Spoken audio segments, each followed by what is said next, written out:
let's look at what has led to all of this. There's a background to this, actually, and just shortly, I'll be sharing some background information with you. The 2010 election of Condé, Guinea's most prominent champion of multi-party democracy, was greeted with optimism by human rights activists and international organizations.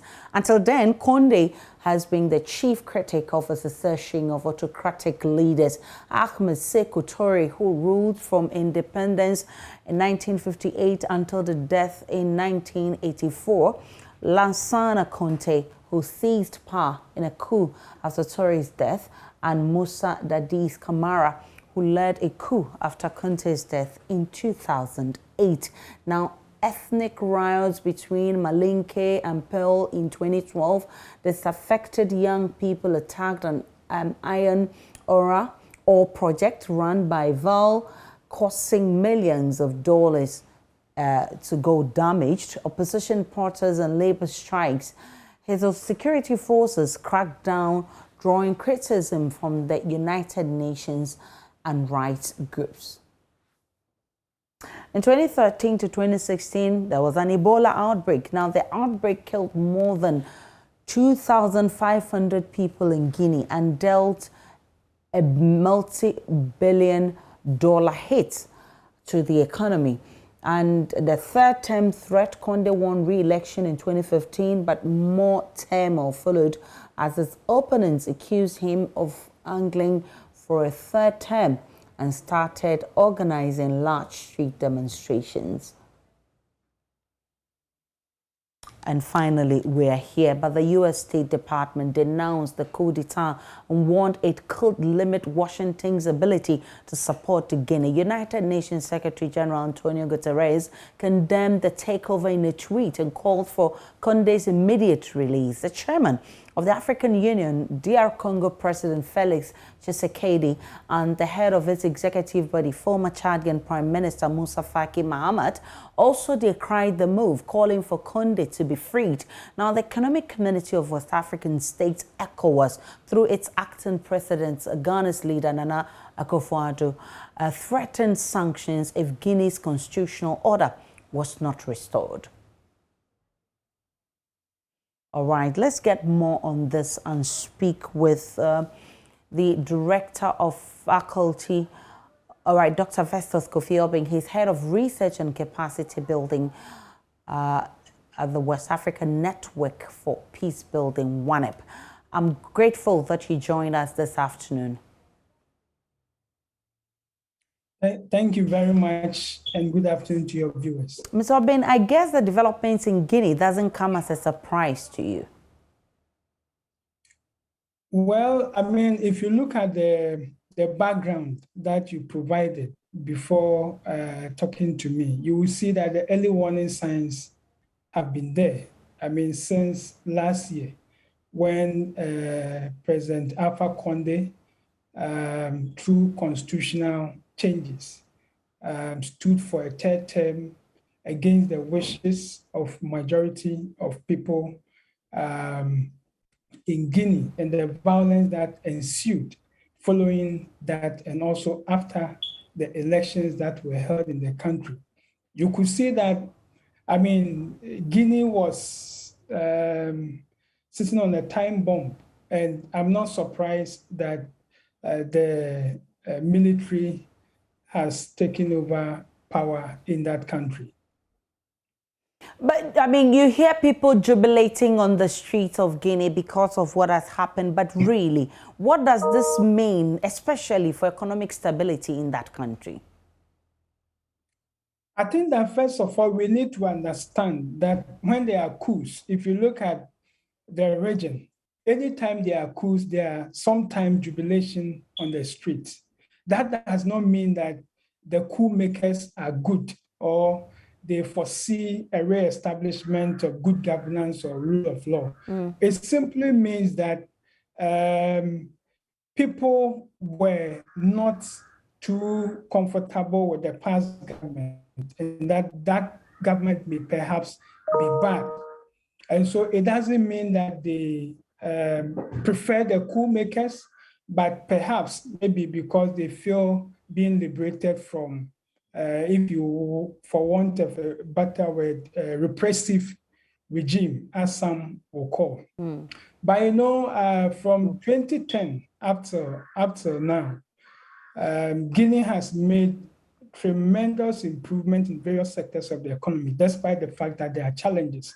And so what this coup presents is that it takes the country further back, because now you have to reinstall constitutional order, and that takes a lot of time. So all the gains that have been made over the years, I mean, is going to be stalled, or is going to, I mean, decline, I mean, in the months and the years ahead, until we have a full constitutional order in that country. Clearly, I mean, they're going to have issues with the economy, but also those of us in West Africa, how worried should we be in view of what is happening in Guinea?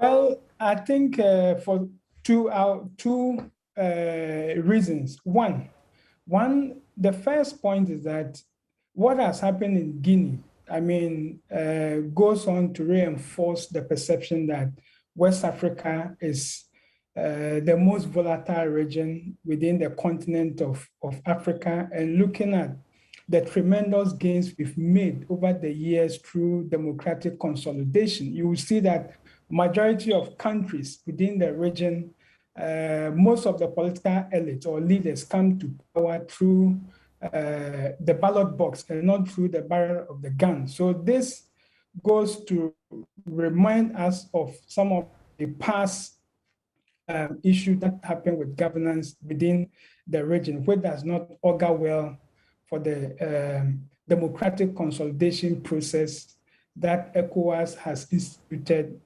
since it revised treaty in the early 1990s.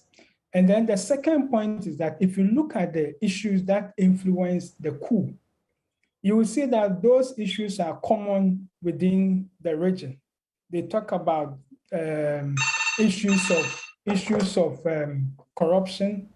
They talk about issues of bad governance, the deteriorating economy, and all those youth unemployment and all those issues. They are issues that are widespread within the region. And so it also serves as a wake-up call for all of us in the region to up our game to prevent some of these illegal confiscation of power by the military. Dr. Obin, this didn't start in a day. I mean, we all picked up signals because in the lead up to this big event, there were a lot of issues that were happening in that country. Could ECOWAS and other regional bodies have acted better than they have in this situation? Well, I think following the incidents that happened prior to the elections last year, ECOWAS, I know ECOWAS, AU, and the UN, they were all on ground undertaking different forms of preventive diplomacy, engaging all the actors in Guinea. I'm not too sure whether following the elections and the violence that ensued, whether ECOWAS continued those diplomatic engagement to make sure that things were in order. And so what has happened, I mean, also does not speak well of the ECOWAS preventive diplomacy engagement with some of these countries like Guinea, looking at what has happened before the recent coup. So it also, I mean, tells us about the fact that ECOWAS needs to look at some of the tools and the measures it has in place in terms of dealing with some of these early warning signs in these countries to ensure that we prevent some of these forceful takeovers of power before they even happen within the region. So it also raises questions about the early warning systems and early warning response, especially with regards to response, how well we responded to some of the issues that were coming from Guinea up to this point where we had the coup happening in the country. So right now that deed has been done, and we've seen a lot of statements flying all over the place. The U.S. is issuing a statement asking that Alpha Condé be released. We've heard from ECOWAS and other bodies condemning what has happened. I mean, beyond the statements, what should we see from these regional bodies immediately?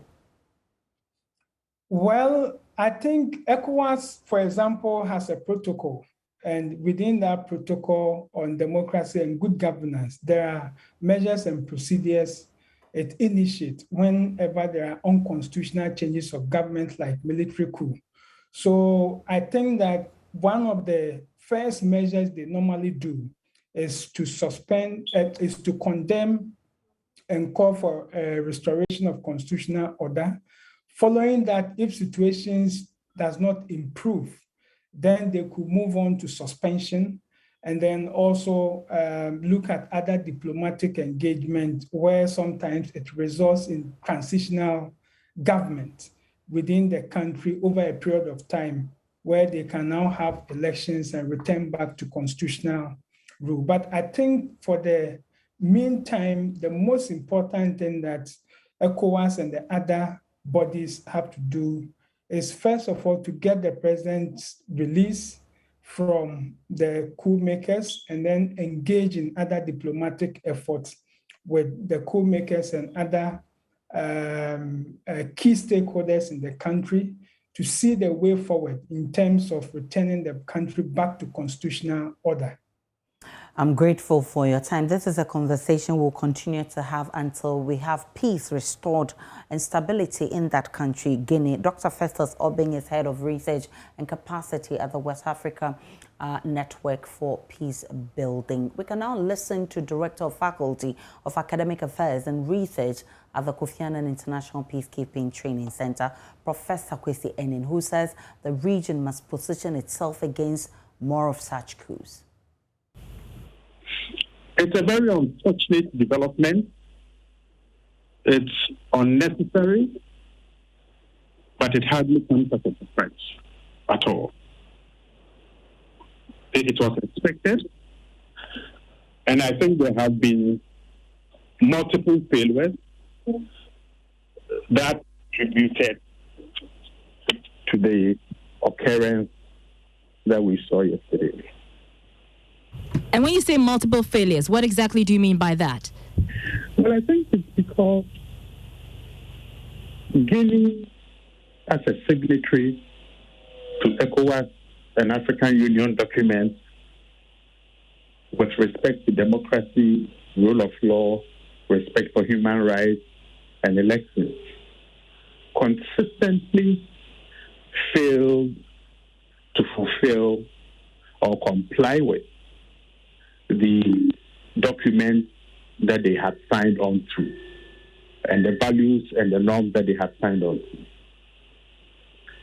The final straw that broke the camel's back, or for the sake of Guinea, probably the back of the goat, is that the Alpha Condé, in changing the constitution and allowing him to run for a third term, undermined all these processes, disrespected ECOWAS, the African Union, and his own national constitution.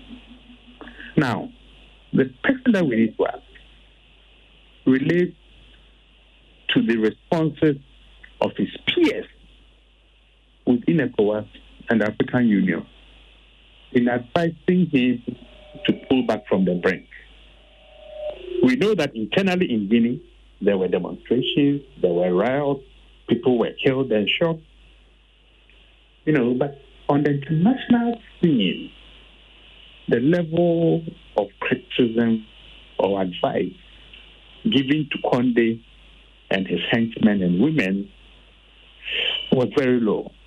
And those are the failures that I'm talking about. The same international community that is now reading the Riot Act woefully failed to contribute to preventing what has taken place. So in your view, the likes of ECOWAS, AU and the likes should also be blamed for this? I don't think the word is blame. I think for me, it's about how do we strengthen the instrument to either encourage or coerce those who have signed on to these documents to comply. You see, so if we strengthen ECOWAS and the way that it deals